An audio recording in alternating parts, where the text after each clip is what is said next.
Hello everyone, very warm welcome to Dronacharya IAS. आज की इस वीडियो के अंदर हम डिस्कस करने जा रहे हैं हिंदू के कुछ इंपॉर्टेंट आर्टिकल्स। तो चलिए स्टार्ट करते हैं हमारा डिस्कशन। पहली जो न्यूज़ है हमारी, that is related to world chess champion Bharat के डी गुकेश, जो सिर्फ 18 साल के हैं, वो आपके वर्ल्ड के अंदर चेस चैंपियन बन गए हैं and this is the world record उन्होंने जो तोड़ा है। ऑलराइट, ये चीज़ इस वक्त इंडिया के लिए बहुत प्राउड मोमेंट है फॉर श्योर। लेकिन अगर आप यूपीएससी के पर्सपेक्टिव से देखें तो स्पोर्ट्स से रिलेटेड क्वेश्चंस पिछले कुछ सालों में प्रीलिम्स में स्पेसिफिकली पूछ रहा है यूपीएससी, तो वो चीज़ आपको आज नज़रअंदाज नहीं करनी चाहिए। एंड सेकेंडली, इस तरीके की न्यूज़ जो है वो आप कहीं पर भी इसे as component of your essay writing India's glory, you can use it anywhere. In particular ये जो आपके प्लेयर हैं डी गुकेश, आप इनको यूज कर सकते हैं, राइट? क्योंकि इनकी जो वायरल वीडियोस हैं उसके अंदर 11 ओल्ड जब इनकी एज थी तब से वीडियोस वायरल हो रही हैं that I only dream about being a world champion. ठीक है, यंगेस्ट वर्ल्ड चैंपियन मुझे बनना है एंड एट एज ऑफ 18 ही हैज डन सो। ऑलराइट, तो यहाँ से आप क्लियरली ये चीज़ मोटिवेशन खुद के लिए भी ले सकते हैं कि अगर आप डिटर्मिन्ड हैं, आप अपनी सक्सेस को लेके डे टू डे बेसिस पर फोकस्ड हैं, तो for sure you can achieve what ever you want even at global stage. Alright, ठीक है, तो ये चीज़ आपको यहाँ से इंस्पिरेशन के तौर पर भी देखनी है। अपने मेंस में अपने क्वालिटी कंटेंट को एनहांस करने के लिए भी आप इस पर्टिकुलर एग्जाम्पल को यूज़ कर सकते हैं। ऑलराइट, ठीक है, क्योंकि वर्ल्ड चैंपियंस हर दिन नहीं बनते हैं और ये ऑल टुगेदर एक नया स्पोर्ट्स है जिसके अंदर पहले सिर्फ विश्वनाथ आनंद का ही नाम फेमस था, but now India is heading on the pathway, right, with new sportsman coming up. Alright, second news जो हमारी आज आ रही है that is related to again places of worship act. हमने पिछली बार भी अभी कुछ दिन पहले ही डिस्कस किया है कि सुप्रीम कोर्ट के अंदर जो है वो डेट लग चुकी है जहां पर supreme court places of worship act को लेके क्या रहने वाला है, कॉन्स्टिट्यूशनल है नहीं है, ये सब कुछ डिस्कस करने जा रही है। लेकिन उससे पहले हमारे जो सीजेआई हैं दैट इज संजीव खन्ना, उन्होंने स्पेसिफिकली क्लियरली बोल दिया है कि आप जितनी भी आपकी जो स्मॉल कोर्ट्स हैं इंडिया के अंदर, भारत के अंदर जितनी भी छोटी कोर्ट्स हैं, सिविल कोर्ट्स हैं, वो सभी कोई भी नई केस लेना या फिर जो पेंडिंग केसेस हैं उनके ऊपर कोई भी डिसीजन देना अब जो है उसके ऊपर रोक लगा दे। बिकॉज ये एक तरीके से ऐसा हो जाएगा कि सिविल कोर्ट सुप्रीम कोर्ट के साथ क्या कर रही है, चैलेंज कर रही है उसको, या फिर उसके साथ जो है एक तरीके की बैटल लड़ रही है। समझ पा रहे हैं? तो इस न्यूज के अंदर आपके लिए इंपॉर्टेंट वही again places of worship act which we have read multiple times, हमने बहुत बार डिस्कस कर लिया है पहले की वीडियोस में। अगर आपने नहीं देखी है तो आप उन वीडियोस को देखें, वहां पर हम इसे डिटेल में डिस्कस करके आए हैं। ज्ञानव्यापी मोस्क और ये सारा जितना भी मुद्दा चल रहा है, अभी जो संबल मोस्क का इशू चल रहा है, उसके अंदर बार बार एक ही चीज न्यूज में आ रही है and that is your places of worship act. ठीक है, अभी जो ये न्यूज आर्टिकल आया है इट इज रिलेटेड टू कि सुप्रीम कोर्ट ने बोल दिया है जितनी भी आपकी सिविल कोर्ट्स हैं वो इस चीज के ऊपर स्टे लगा दे कि वो कोई भी नई जजमेंट या कोई भी नया केस पर्टिकुलरली इस एक्ट से रिलेटेड नहीं लेंगी। ठीक है, बिकॉज सुप्रीम कोर्ट कह रहा है कि जो भी इस चीज से रिलेटेड जजमेंट देनी है, इसकी कॉन्स्टिट्यूशनैलिटी चेक करनी है या नहीं करनी है, वो हमारा काम है, हम खुद कर लेंगे। Got this? ठीक है, तो आज आपको ये थोड़ा सा देख लेना है कि ये जो अथॉरिटी है सुप्रीम कोर्ट की, again it shows the what it is showing, it shows the unified system जो इंडिया के अंदर है और the supremacy of our supreme court जो टॉप मोस्ट एपेक्स कोर्ट है कंट्री की। ठीक है, तो अगेन दिस थिंग, सी हर एक न्यूज के लिए आपको प्रीलिम्स का फैक्ट मिले जरूरी नहीं है, बट मेंस की केस स्टडी के रूप में आप किसी भी चीज को यूज कर सकते हैं। ठीक है, ये सीधा सीधा एग्जाम्पल है सुप्रीम कोर्ट की एपेक्स होने का, या आप कह सकते हैं सुप्रीमेसी ऑफ सुप्रीम कोर्ट का। ठीक है, जहां वो लोअर कोर्ट्स को हिदायत दे सकते हैं कि आप ये पर्टिकुलर चीज मत कीजिए, राइट? आप इसको बहुत ही अच्छे से कन्वीनियंटली अपने मेंस में एज केस स्टडी यूज कर सकते हैं, बस वो सिर्फ आपके हाथ में है कि आप उसे किस तरीके से पढ़ पा रहे हैं। क्लियर है जी? उसके बाद नेक्स्ट जो न्यूज हमारे निकल कर आ रही है that is from page this. यहाँ पर पार्लियामेंट का सेशन हमने पहले भी डिस्कस किया था कि आपके पार्लियामेंट के अंदर सेशन चल रहा है, इस वक्त विंटर सेशन चल रहा है। ऑन एन एवरेज इंडिया के अंदर 3 सेशन होते हैं, राइट, बजट सेशन होता है, देन मॉनसून सेशन होता है, and right now it is the winter session which is going on.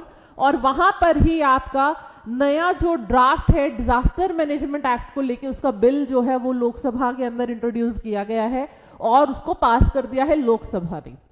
Alright, now see disaster management act की अगर मैं आपको बात करूं, इसकी स्टोरी लाइन थोड़ा सा देख लेते हैं। तो 2004 के अंदर जो न्यू ईयर के ऊपर दिसंबर में जो सुनामी आई थी which strike down the eastern coast of India, उसकी वजह से हमने पहली बार हम अपने देश के अंदर 2005 में डिजास्टर मैनेजमेंट एक्ट लेके आए थे। देखिए, भारत के अंदर जब भी कोई ट्रेजेडी हुई है उसके बाद कोई ना कोई एक्ट जरूर बना है, चाहे वो NIA एक्ट हो which was formed after the 26/11 attacks, ठीक है, या फिर आपका डिजास्टर मैनेजमेंट एक्ट हो, वट एवर इट इज, जब भी कोई ट्रेजेडी हिट करती है तब आप उससे रिलेटेड लेजिस्लेशन बनाते हैं, है ना। तो अब इसके अंदर कुछ एक अमेंडमेंट्स प्रपोज की गई हैं। जब ये पूरा का पूरा bill, see we have seen again, आपको पता होना चाहिए कि बिल एक्ट कब बनेगा, जब लोकसभा, राज्यसभा, प्रेसिडेंट तीनों उसको पास कर देंगे, ठीक है। तो आपको यहां से बस इतना ध्यान रखना है कि अभी के लिए न्यूज में चल रहा है कि डिजास्टर मैनेजमेंट एक्ट जो 2005 वाला है वो हमें रिवाइज करके रख लेना है। क्या क्या है उसमें कि आपकी नेशनल लेवल पर डिजास्टर मैनेजमेंट अथॉरिटी होने वाली है, स्टेट लेवल पर होगी, डिस्ट्रिक्ट लेवल पर होगी। जो नेशनल वाली है उसको PM देखेंगे, जो स्टेट वाली है उसे CM देखेंगे, डिस्ट्रिक्ट लेवल पर डिस्ट्रिक्ट जो आपके डिस्ट्रिक्ट कलेक्टर है वो देखेंगे। इस तरीके से पूरा एक NDA में फंड होता है, राइट। वो सारी चीजें, कौन कौन से डिजास्टर हैं जो नोटिफाइड हैं आपके इस एक्ट के अंदर, बिकॉज जब भी हीट वेव्स आती है तो सबसे पहला जो मिसनोमर होता है वो यही कि हीट वेव्स जो है वो DMA का पार्ट नहीं है, राइट। यही चीज बार बार प्रपोज की जाती है। तो अब आपको ये एक्ट एज सच, देखिए बिल की डिटेल्स आप देखने जाएंगे तो इंपॉर्टेंट नहीं है, राइट, अभी के लिए, बिकॉज अभी प्रोसेस चल रहा है। तो जब ये बिल आपका कंप्लीटली एक्ट बन जाएगा, असेंट ऑफ प्रेसिडेंट के साथ पास हो जाएगा, तब हम इसकी पूरी डिटेल्स पढ़ेंगे कि इस एक्ट के अंदर क्या क्या चीजें हैं जो 2005 के बदले में अब अमेंड की गई हैं। समझ में आ गया? तब तक के लिए आपको ये कंपैरेटिव स्टेटस के लिए आपको NDMA act 2005 GS paper 3 environment से उठा के एक बार फिर से इसको अच्छे से रिवाइज कर लीजिएगा। क्लियर हो गई बात? ठीक है, उसके बाद चलते हैं अगली न्यूज के ऊपर। देखिए, यूपी के अंदर एक केस चल रहा है जहां पर आपके एक छोटे से बच्चे को मारा गया है और उसके ऊपर कॉमनल, बिकॉज वो मुस्लिम कम्युनिटी का है, तो उसके ऊपर एक चीजें चल रही हैं जो सुप्रीम कोर्ट में सुनवाई चल रही है। यहां पर आपके लिए वो चीजें इंपॉर्टेंट नहीं है, but yes there is a article जिसका मेंशन किया गया है यहाँ पर। सी, ये आपका जो यहाँ पर section 17 of your right to education act जो वर्ड यूज हुआ है वो आपको थोड़ा सा देख लेना है ध्यान से। See, this is 17(1)(a) of right to children free and compulsory education act. हमें पता है राइट टू एजुकेशन एक्ट 2009 के अंदर इंट्रोड्यूस किया गया था, ठीक है, and that too in article 21A of the Indian constitution, जहां फंडामेंटल राइट बनाया गया है कि 6 से 14 साल के बच्चों को आपको राइट टू एजुकेशन देना ही देना है, आपको उन्हें स्टेट की ड्यूटी बनती है कि वो पढ़ाएं। ठीक है, आज की वीडियो का आपका जो क्वेश्चन है वो यही है कि आपको ये बताना है कमेंट सेक्शन में कि राइट टू एजुकेशन एक्ट किस अमेंडमेंट के थ्रू इंट्रोड्यूस किया गया था। ऑलराइट, ये चीज मैं आपको बता रही हूं कि राइट टू एजुकेशन एक्ट आया था 21A में आया था, DPSP में चेंज हुआ था, फंडामेंटल ड्यूटीज में चेंज हुआ था। अब आपको ये बताना है कि ये कौन सी अमेंडमेंट के थ्रू आया था। That is your question for today. Alright, now let us come back to our news. See, देखिए यहां पर section 17 of this right to children education act के बारे में बात की गई है, जहां पर उन्होंने बोला है कि आपका जो 17 सेक्शन है वो मैंडेट करता है कि किसी भी बच्चे को फिजिकली या मेंटली हैरेस नहीं किया जाएगा। ऑलराइट, तो आपसे ये चीज ऑप्शन में भी पूछी जा सकती है कि क्या ऐसा कोई लॉ है, क्या कोई ऐसी लीगल बैकिंग है जहां पर ये चीजें दी गई हैं। तो वो आपको याद रखना है कि section 17 particularly of this act, ये देखिए यहां पर मेंशन किया गया है that this section mandates that no child must be subjected to physical punishment and your mental harassment। और ये सेक्शन कौन सा है particularly? Section 17 of right to education act 2009। Clear हो गया?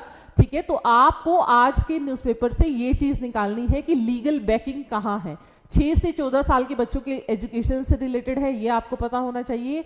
ऑलराइट, और इसी की वजह से हमारे डीपीएसपी के अंदर भी चेंज कर दिया गया था। पहले वहां 6 to 14 था, फिर 0 to 6 के लिए स्टेट इंश्योर करे, ऐसा हमने डायरेक्टिव्स में डाल दिया है ना। देखिए, फंडामेंटल राइट और डायरेक्टिव्स में मेजर डिफरेंस क्या पढ़ते हैं हम पॉलिटी में, यही कि फंडामेंटल राइट्स एक तरीके की बैकिंग है जहां स्टेट की अथॉरिटी, मतलब उनको जरूरी है कि ये करना ही करना है, अपने सिटीजन्स को देना है। On the other hand DPSP क्या है, वो सिर्फ डायरेक्टिव्स हैं आपकी स्टेट के लिए कि जब कभी आपकी स्टेट के पास इनफ रिसोर्सेज हो तो वो इन प्रिंसिपल्स को लागू करते हैं।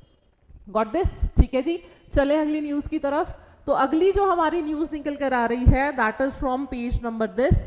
यहां पर देखिए जो हमारी पहली न्यूज है आज, यूनियन गवर्नमेंट ने अगेन दिस साइमल्टेनियस पोल से रिलेटेड जो है एक बिल जो है पास कर दिया है, वो लेके आए हैं लोकसभा के अंदर, एंड यूनियन कैबिनेट ने इसको बेसिकली क्या कर दिया है, अप्रूवल कर दिया है इस बिल का। तो इस मुद्दे को समझते हैं। देखिए, इस बार का अगर आपने मेंस देखा है तो जीएस पेपर 2 का पहला ही क्वेश्चन इस चीज के बारे में था, that is one nation one election. ठीक है, भारत के अंदर 1951 के जनरल इलेक्शन से लेके 67 तक एक ही टाइम पर स्टेट और सेंटर के इलेक्शन साथ में होते आए थे। ऑलराइट, लेकिन 67 के बाद जब स्टेट्स के अंदर एंटी कांग्रेस गवर्नमेंट्स बनने लगी या कांग्रेस के अलग विपरीत जाकर गवर्नमेंट्स बनने लगी, तो वहां पर ये जो साइमल्टेनियस इलेक्शंस का प्रोसीजर है ये अलग हो गया। वहीं से अब फिर से कुछ टाइम पहले जो है आपकी एक कमेटी बिठाई गई थी, that was under president Ramnath Kovind, हमारे जो फॉर्मर प्रेसिडेंट है, जो यहाँ पर दिया भी गया है आपका, जो रामनाथ कोविंद जी हैं, उनकी उसके अंदर हाई लेवल कमेटी बिठाई गई थी, जिन्होंने कहा था कि आप पोल्स करा लो साइमल्टेनियसली। उन्होंने तो ये भी कहा था कि म्यूनिसिपैलिटीज के पोल्स भी साथ ही करा लो, लेकिन कैबिनेट ने अभी उस चीज को अलग रख दिया है। But yes, it is being noted कि स्टेट और सेंटर के जो इलेक्शंस हैं वो साथ में हो जाए। देखिए, इसके फेवर में और एंटी में काफी चीजें जाती हैं। फेवर में अगर हम बात करें तो इट इज जस्ट दैट कि आपकी पॉलिसी पैरालिसिस नहीं होती है, राइट। आप अभी लोकसभा के चुनाव करा के हटे हो, फिर स्टेट के हटे हो, उसके अंदर आपका मैन पावर बहुत ज्यादा लग रहा है, आप जो है बार बार पॉलिसी नहीं कर पा रहे हैं due to your code of conduct, right. आप अपना जो गवर्नमेंट ऑफिशियल्स हैं उनको ड्यूटी में लगा रहे हो, वो अपना फुल परसेंटेज नहीं दे पा रहे हैं, पैसा बहुत ज्यादा लग रहा है, तो that is whole the system. और ऊपर से जो मेजर आता है वो है अथॉरिटेरियन गवर्नमेंट बनने के चांसेस की, जिसकी सेंटर में सरकार वही स्टेट में बन जाएगी, वो हवा के चलते हवा चल जाएगी, ऐसा कहा जाता है, right. On the other hand अगर इसके नेगेटिव्स देखें तो यही चीज है कि आपके पास इतने अभी रिसोर्सेज नहीं है, ऑलराइट। ऊपर से फिर ये जो फेडरलिज्म है उसकी स्टेट को थोड़ा सा डिमोरलाइज कर रहा है, और उसी से रिलेटेड ये आर्टिकल भी है जिसके अंदर वेस्ट बंगाल की जो सीएम है दैट इज ममता बनर्जी, और तमिलनाडु के जो सीएम है एमके स्टालिन, उन दोनों ने ही इस चीज को क्या किया है, बहुत ज्यादा you can say they have criticised it on their social media platforms, जहां पर उन्होंने कहा है that it is against the spirit of federalism. Reason being क्योंकि जो स्टेट्स हैं वो अपने पर्टिकुलर मुद्दों पे लड़ती हैं, और जब आप सेंटर के साथ इलेक्शंस को कॉन्ट्राडिक्ट करा लेंगे या साथ में अलाइ कराएंगे, तो स्टेट के जो पर्टिकुलर पर्सपेक्टिव है उतना हमारा वोटर अभी क्या नहीं है, स्मार्ट नहीं है कि वो स्टेट में अलग से सोच लेगा और सेंटर के लिए अलग से, ठीक है। तो दे आर सेइंग कि we need time on this, and state के जो पर्सपेक्टिव मुद्दे हैं वो अलग रह जाएंगे, डिफीटेड हो जाएंगे अगर ये दोनों साथ में आ जाते हैं तो। क्लियर है जी। तो इस बार यूपीएससी, देखिए ऐसी चीजों को यूपीएससी फटाफट पकड़ता है, अब इसके ऊपर नोट भी आ गया है, and I am telling you इस बार के मेंस में सीधा क्वेश्चन पूछा है यूपीएससी ने, तो ये चीजें आपके लिए इंपॉर्टेंट है कि इसके ऊपर फाइनल स्टेप जो है वो क्या रहने वाला है, that is how we will see on this, ठीक है। एक ही सोरोज इशू चल रहा है, इट इज कंप्लीटली कंट्रोवर्शियल, ठीक है। आप इस चीज को ज्यादा मैं नहीं कहूंगी आपको कि हाईलाइट करके देखें, बिकॉज ये कंप्लीटली पॉलिटिकल स्टंट चल रहा है, जहां BJP is getting row over Adani issue, so BJP is countering Congress on this Soros issue. है कौन ये इंसान? एक आपके आयरिश हैं जो किसी एक पर्टिकुलर सोशल ग्रुप से इन्वॉल्व हैं, और वो करंट गवर्नमेंट के अगेंस्ट में काफ़ी कुछ बोलते हैं। उसी के लिंक्स जो हैं वो बताए जा रहे हैं कि आपकी जो कांग्रेस की सोनिया गांधी है उनके लिंक्स हैं उनके साथ, and they are asking for Azad Kashmir and all that stuff. Right, so again I am telling you this is completely political stunt. इसके अंदर आपको ज्यादा डीपली इंटरवीन करने की जरूरत नहीं है. It's just the political stunt happening in the house, जिससे रिलेटेड यूपीएससी शायद अभी कुछ भी ऐसा नहीं पूछने वाला है. अगर कुछ होगा तो वो हम आने वाली वीडियोस में जरूर डिस्कस कर लेंगे. ठीक है जी. उसके बाद नेक्स्ट जो हमारी इंपॉर्टेंट न्यूज निकल कर आ रही है वो है, देखिए यहां से बांग्लादेश से उम्मीद है कि विजय दिवस सेलिब्रेशन के लिए डेलीगेशन आने वाला है. सी, इंडिया और बांग्लादेश के रिलेशनशिप अभी कुछ टाइम से काफी डगमगाए हुए लग रहे हैं. रीजन बीइंग, जब से पीएम शेख हसीना जो है वो आपके वहां से देश को छोड़ के आई है, उनकी सरकार वहां पर गिर गई है, उसके बाद से उन्होंने असाइलम भी भारत में ले रखा है. एंड नाउ जो ये अभी मंक पकड़े गए थे आपके इस्कॉन टेम्पल की, उससे रिलेटेड जो न्यूज़ हैं वो काफ़ी एस्केलेट हो गई हैं दोनों देशों के बीच में. राइट, वहाँ पर फिर हमारे मिस्ट्री जो हमारे सीनियर डिप्लोमेट हैं वो भी गए हैं ताकि जो है रिलेशंस को थोड़ा नॉर्मलाइज किया जा सके. इसके बीच में जो विजय दिवस सेलिब्रेशन है, फॉर श्योर ये दोनों ही आपके नेशंस के रिलेशनशिप को थोड़ा सा स्ट्रेंथन अप करने के लिए होने वाला है. Now talking about the Vijay Diwas celebration, see आपका जो 16th ऑफ दिसंबर है, it is earmarked as the celebration of Vijay Diwas of your that Bangladesh liberation war 1971 के अंदर. इसको थोड़ा सा डिटेल में आप जरूर देखिएगा. आज देखिए क्या इशू था, आपको पता होना चाहिए कि इंडिया के अंदर just a second, see problem क्या थी जब भारत आजाद हुआ. So it is your India, यहां पर ये है बांग्लादेश और इधर है Pakistan. It was west Pakistan और इसको कहा जाता था ईस्ट पाकिस्तान. ठीक है, और ये दोनों ही आपके जब इंडिया आजाद हुआ तो इस तरीके से फ्रेमिंग की गई थी. ठीक है, कि जो मेनलैंड इंडिया है वो भारत बना और ये दो हिस्से पाकिस्तान के बने. बट ईस्ट पाकिस्तान के डिमांड्स हमेशा से ही मोर और लेस नहीं सुनी जाती थी main authority that is west Pakistan की तरफ से. ठीक है, तो 1971 के अंदर जब अवामी लीग जो है वो फुल फ्लेज मेजॉरिटी में आती है, तो उस टाइम पे जो शेख मुजीबुर रहमान थे, जो इस पूरी मूवमेंट के जो आप कह सकते हैं कि यू कैन से फ्लैग बियरर माने जाते हैं, उन्होंने अपनी इंडिपेंडेंस के लिए, अपनी स्टेट्स के लिए जो है एक तरीके से कह सकते हैं आप रिबेलियन शो किया टुवर्ड्स पाकिस्तान. ठीक है, फिर उसके बाद इन्होंने ऑपरेशन सर्च लाइट कराया, जहां पर आकर आर्मी के द्वारा ईस्ट पाकिस्तान में बहुत ज़्यादा ऑपरेसिव एक्शंस किए गए, जिसकी वजह से बहुत सारे बांग्लादेशीज रिफ्यूज लेने के लिए इंडिया, मेनलैंड इंडिया के अंदर एंटर कर गए. ठीक है, and more over they were surviving politically भी, वो अपने आप को संभालना चाह रहे थे. तो इसकी वजह से इंडिया के अंदर पहले कोशिश की गई कि इसे म्यूचुअल लेवल पर सॉल्व किया जाए, बट नहीं हो रहा था. तो मार्च अप्रैल वगैरह के आसपास की टाइम है, 1971 की मैं बात कर रही हूँ. ऑलराइट, तो जब ये सब चीजें हुई, ऑपरेशन सर्च लाइट हुआ, तो काफी कॉम्प्लिकेटेड रिलेशनशिप हो गए थे. Now India was facing the dual stigma कि एक तो आपकी तरफ से इन्फिल्ट्रेंट्स आ रहे हैं, राइट, इमिग्रेंट्स बहुत ज़्यादा बढ़ रहे हैं, एंड मोर ओवर जो पाकिस्तान है वो भी अपनी तरफ से पूरी कोशिश कर रहा था, इंडिया को भी आप कह सकते हैं उसके ऊपर भी अटैक्स कर रहा था. उनकी मिलिट्री की इंसर्जेंसी बहुत ज़्यादा बढ़ गई थी. राइट, तो फाइनली इंडिया की जो गवर्नमेंट है वो 3rd ऑफ दिसंबर को ये फैसला लेती है that we are gonna declare a war on Pakistan, because उन्होंने हमारे एयरपोर्ट्स, मिलिट्री बेसिस पर अटैक करना शुरू कर दिया था.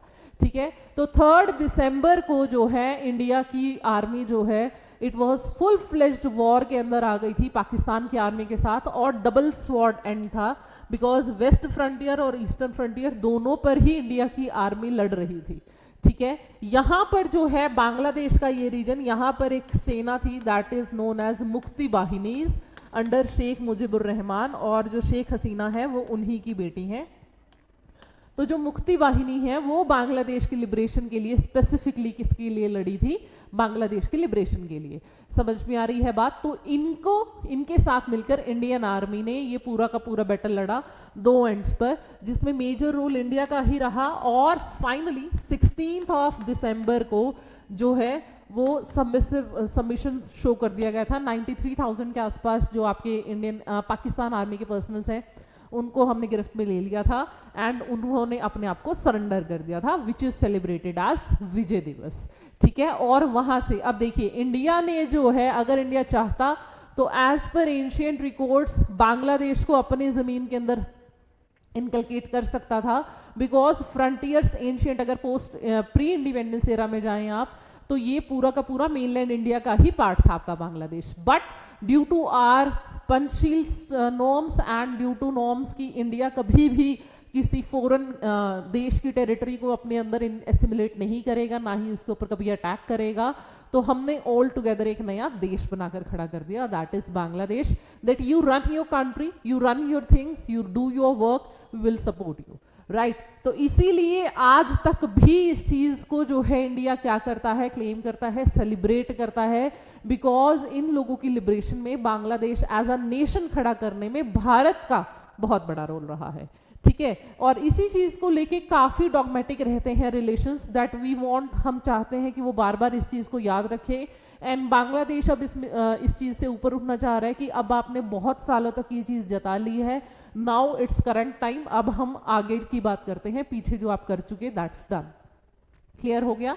यही हमारे रिलेशंस के बीच में थोड़ा सा डाइसी गेम हो जाता है इंडिया बांग्लादेश के रिलेशंस। बट फॉर नाउ अगर उधर से देखिए, यहाँ पर लिखा भी है कि मुक्ति वाहिनी की भी जो है डेलीगेशन आने वाली है, विजय दिवस पर अगर उनकी तरफ से डेलीगेशन आने वाला है तो for sure it will be going to be a good sign, because हमारे यहाँ पर काफी टाइम से नहीं चल रहा है, ठीक है जी। क्लियर हो गया?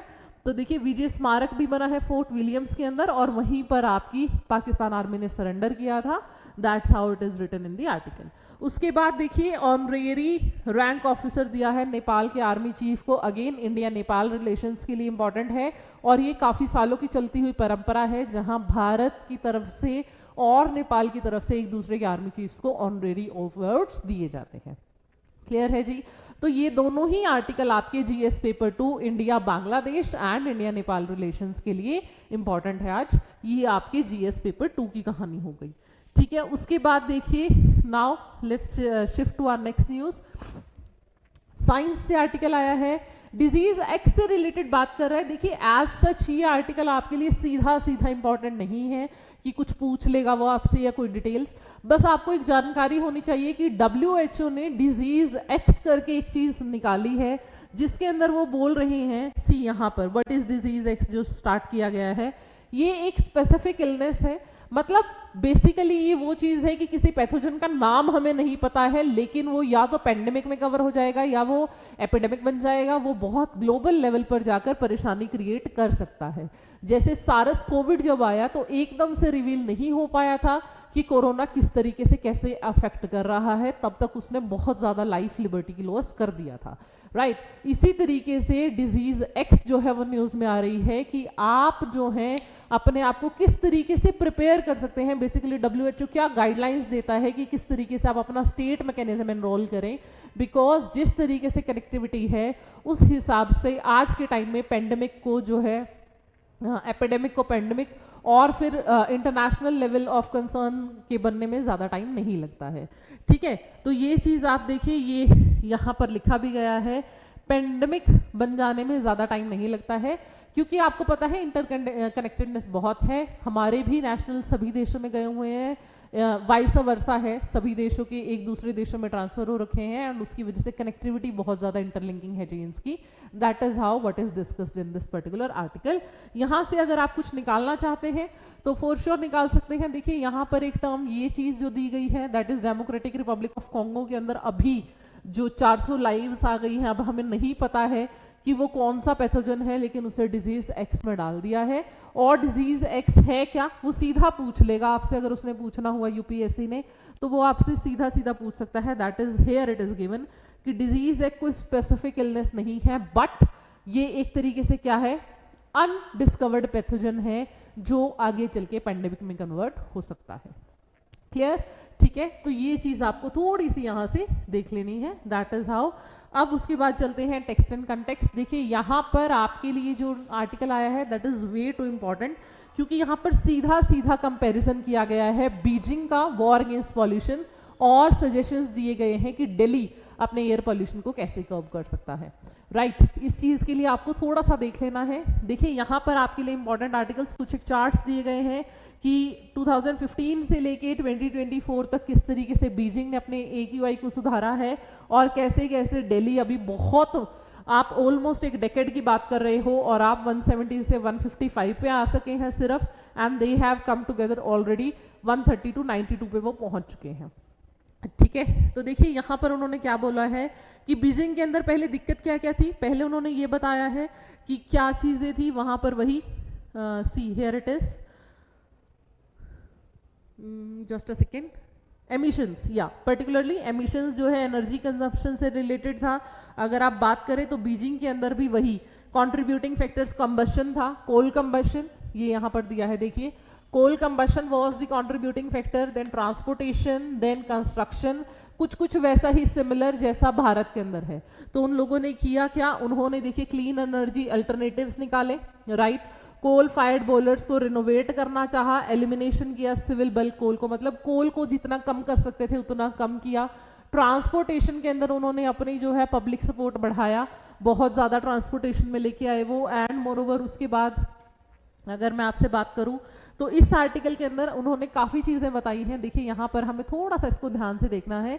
See what can Delhi learn from the Beijing, उन्होंने कहा है कि परफेक्ट एग्जांपल है, सबसे पहले देखिए firstly private transport biggest contributor है, तो आपको क्या करना है, आप कोशिश कीजिए कि डीटीसी बसेस को, पहले वो बहुत पुरानी है, आप जो है पब्लिक ट्रांसपोर्ट बढ़ाओ, उसकी कनेक्टिविटी बढ़ाओ। मेट्रो है, बसेस हैं, बट मेट्रो एक्सपेंसिव इतनी है कि हर कोई अफोर्ड नहीं कर सकता, और बसेस की कनेक्टिविटी अच्छी नहीं है, वो खुद पुअर क्वालिटी में है। तो सबसे पहले यही कहा गया है कि आप पब्लिक ट्रांसपोर्ट बढ़ाइए, अच्छे लेवल का बनाइए, अफोर्डेबल हो, एक्सेसिबल हो, और वो लिमिट्स कवर करे कि जहां से बंदा ले रहा है, मतलब उसे बस जो है मिनिमल डिस्टेंस पे पहुंच जाए, उसका वर्क और होम डिस्टेंस इस तरीके से सिक्योर किया जाए। सेकेंडली यहाँ पर बात की गई है ओल्ड व्हीकल्स की स्क्रैपिंग पॉलिसी के बारे में कि जितनी जल्दी हो सके पुराने व्हीकल्स को बाहर निकालिए, because vehicular exhaust is one of the major reasons. ठीक है, दूसरी बात जो इलेक्ट्रिसिटी है, ये देखिए यहाँ पर भी ये कहा गया है, सेकंड जो चीज़ कि दिल्ली की जो इलेक्ट्रिसिटी है वो अभी भी कोल फायर्ड प्लांट से ज़्यादा हमने मोटिवेट कर रखी है। It is very much necessary कि आपके plug in and plug out sources change हो, मतलब आप सोलर बेस्ड जो है इलेक्ट्रिसिटी कंजप्शन के ऊपर ज़्यादा फोकस करें, आप अल्टरनेटिव सोर्सेज ऑफ एनर्जी ढूंढें जिससे कोल पोल्यूशन कम से कम हो। क्लियर है जी। तो इस तरीके की बातें इस पूरे आर्टिकल में की गई हैं, एंड ऐसा कहा गया है, दिल्ली के लिए सजेशंस दिए गए हैं बेसिकली कि आप जो है अपने आप को अगर इस तरीके से करते हैं, देखिए लास्ट में जाकर यही चीज़ है, हालांकि ये आर्टिकल अगेन पर्सनल लेवल पे लिखा गया है, ठीक है, लेकिन इसके अंदर जो चीज़ें कही गई हैं, जो फैक्ट्स हैं, they are way too contending, और जो वेज आउटलुकिंग है वो आप बहुत इजीली अपने आंसर राइटिंग में यूज़ कर सकते हैं, बिकॉज आपने ग्रैप लगा लिया, आप इश्यूज कर रहे हो। और इसमें जो तीसरी चीज़ बताई गई है दैट इज़ वेरी इंपॉर्टेंट, जिसमें उन्होंने कहा है कि अपने आसपास की जितनी भी स्टेट्स हैं, मतलब दिल्ली एज सच अगर हरियाणा पंजाब के साथ सिर्फ लड़ता रह जाएगा कि आप कुछ नहीं कर रहे हैं स्टबल बर्निंग को रोकने के लिए, तो उस तरीके से तो ये दोनों ही चीज़ें लोगर हेड पे आ जाएंगी। ऑन दी अदर हैंड ज़रूरत है कि आपस में मिलजुल के कोई इस तरीके की टेक्निक निकाले जिससे ये प्रॉब्लम सोल्व हो सके। ठीक है, तो तीनों ही सॉल्यूशंस बहुत इफेक्टिव हैं, तीनों ही चीज़ें, तीनों ही बातें, स्टैटिस्टिक्स बहुत इंपॉर्टेंट है, ये चीज़ आपको थोड़ी सी आज इस आर्टिकल से देख लेनी है, बिकॉज इसमें एट लास्ट यही कहा गया है कि दिल्ली का जो एयर पॉल्यूशन है उसके बारे में सिर्फ बात ही तब होती है जब वो एक्चुअली में प्रॉब्लम खड़ी हो जाती है सर पे आके। अब जैसे ही विंटर इवेपोरेट हो जाएगी या खत्म हो जाएगी, आप फिर से भूल जाएंगे कि विंटर में आने वाला कुछ होने वाला है। ठीक है, आप नॉर्मल रेंज में भी अगर AQI को सुधार नहीं पा रहे हैं तो वो चीज़ बहुत ज़्यादा प्रॉब्लमेटिक है और लोगों के लाइफ स्पैन के ऊपर, उनकी ज़िंदगी के ऊपर बहुत ज़्यादा इम्पैक्ट डाल रही है। क्लियर है, यही सब कुछ इस आर्टिकल में लिखा गया है कि पॉलिटिकल विल चाहिए, एडमिनिस्ट्रेटिव स्किल चाहिए, ताकि आप इस पर्टिकुलर इशू को रिजॉल्व कर सके। क्लियर है जी। चलिए नेक्स्ट आर्टिकल की तरफ बढ़ते हैं। तो अगला जो हमारा आर्टिकल है that is related to, here it is, last article for today's discussion, जो हमारे चीफ इकोनॉमिक एडवाइजर हैं, right, chief economic adviser mister AV Anand Nageswaran, इन्होंने एक चीज कही है कि आप बाकी सब चीजों के बारे में फिर भी बात कर सकते हैं, लेकिन जो सबसे ज्यादा क्रूशियल है that is mental health of the demographic dividend of India. ठीक ठीक है, देखिए सीधा सीधा आपके ऑफिशियल्स की तरफ से स्टेटमेंट आ रही है, तो ये चीज़ हमारे लिए थोड़ी सी इंपॉर्टेंट हो जाती है, कंसर्निंग हो जाती है, बिकॉज दे आर सेइंग कि जिस तरीके का सोशल मीडिया अपलिफ्टमेंट मिल रहा है, जिस तरीके का उन्हें एक्सपोजर मिल रहा है बाहरी दुनिया के साथ, जिस तरीके के उनके फूड हैबिट्स हो गए हैं, जिस तरीके का डेली बेसिस पर उनका इनटेक हो गया है, आप सोशल एटमॉस्फेयर जो बाहर बन गया है, जिसमें आपको सिर्फ दिखावटीपन में ही ज़्यादा ज़िंदगी बितानी है, उससे मेंटल प्रेशर जो है एज सच बहुत ज़्यादा बढ़ गया है अपने आप को हैपनिंग कूल दिखाने का, राइट। जो चीज़ हमेशा से कही भी जाती है कि इतना ज़्यादा एक्सपोजर हो गया है, उसके ऊपर कोई लिमिट नहीं है। समझ पा रहे हैं, जैसा हमने अभी पिछले कुछ दिनों पहले भी देखा कि ऑस्ट्रेलिया ने तो ऑलमोस्ट एक लॉ ही पास कर दिया है कि जो टीन एज ग्रुप में है या जो मतलब एडल्ट नहीं है, चिल्ड्रन, उनका सोशल मीडिया अकाउंट होगा ही नहीं। That is a good step, for sure that is a good step, but vulnerability कितनी है वो हमें भी पता है, राइट। आज के टाइम पे जो यंग जनरेशन है वो बहुत ज़्यादा वल्नरेबल हो रही है, लाइक शेयर कमेंट के ऊपर इतना ज़्यादा फोकस हो रहा है कि बहुत ज़्यादा अपनी पर्सनल डीड से आउट होके इंसान जो है क्या कर रहा है, उस चीज़ को इम्प्रूव, अपनी पर्टिकुलर लाइफ को कंपनसेट करने की कोशिश कर रहा है। इंडिया की अगर मैं बात करूं तो हमारा नेशनल इंस्टीट्यूट है, right, for mental health and your neurotic sciences, Bengaluru के अंदर जो हेड है NIMHS, जो स्पेसिफिकली इसी चीज़ से रिलेटेड बात करता है, जो दीक्षा प्लेटफॉर्म है हमारा ऑनलाइन, उसके ऊपर आपको 24/7 टेली हेल्पलाइन मिलता है ताकि आप अपनी मेंटल हेल्थ को लेके चीज़ें आउटबर्स्ट कर सके। बिकॉज कोविड के टाइम के बाद से ये चीज़ें बहुत ज़्यादा आउटबर्स्ट हुई कि इंसान का जो मेंटल लेवल है, जो मेंटल प्रॉब्लम्स है, डिप्रेशन हो गया या स्टेट ऑफ लोनलीनेस हो गई या state of that is FOMO जिसको बोला जाता है, fear of missing out, which was even asked by UPSC in essay this year. तो ये चीज़ आप देखिए, ये चीज़ें जो है आपके लिए इंपॉर्टेंट हो जाती हैं, बिकॉज ये केस स्टडी में काम आएंगी, ये प्रीलिम्स में काम आने वाली हैं, आपके मेंस की आंसर राइटिंग स्किल्स को बढ़ाने वाली हैं, ठीक है। तो ये आपके लिए कंसर्निंग है, यहाँ पर जो चीज़ें हैं वो नहीं, but yes mental health crisis again news में आ गया है, तो उस पूरे इशू को आपको देखना है कि इसमें क्या क्या चीज़ें उसके बारे में कही गई है। जैसे यहाँ पर इन्होंने बोला है कि आप जो है फुल पोटेंशियल एग्रीकल्चर सेक्टर, ये सारी चीज़ें तो रहने दीजिए, लेकिन मैसिव स्क्रीन टाइम मिल रहा है, फूड हैबिट्स गलत हैं, आदतें डे टू डे बेसिस की गलत हो रही हैं, आपकी जो एक्सपोजर है वो बहुत ज़्यादा वल्गर और ऑब्सीन मटेरियल के लिए बहुत free of cost, minimal cost में हो रहा है, तो that is way too experimenting, और उससे जो है आपका मेंटल लेवल डिस्टर्ब होता दिख रहा है, relationships for that matter effect होते दिखाई दे रहे हैं। क्लियर है जी? So that's all from today's newspaper discussion. It was all about your GS paper 2, GS paper 3, right? ज़्यादातर चीज़ें वहीं से आई हैं आज, एनवायरनमेंट से रिलेटेड है, IR से रिलेटेड न्यूज़ है। इन चीज़ों को बहुत ही क्लोजली मॉनिटर कीजिए, सुप्रीम कोर्ट को स्पेसिफिकली, जहाँ पर हमने सीधे सीधे देखा है कि अगर सुप्रीम कोर्ट गाइडलाइंस दे रही है लोअर कोर्ट को तो वो मान्य है, and that again shows the complexity of the judiciary system in India, right, supremacy of supreme court for that matter, ठीक है। लेकिन आज के एंड में आपको क्वेश्चन नहीं भूलना है, यू हैव टू आंसर कि राइट टू एजुकेशन एक्ट जो हमने पढ़ा, जिसका सेक्शन 17 आज, राइट, वो किस कॉन्स्टिट्यूशनल अमेंडमेंट के साथ ऐड किया गया था, ये आपको कमेंट सेक्शन के अंदर जरूर बताना है, ठीक है जी। So thank you very much for watching the video and stay tuned to Dronacharya IAS। Thank you.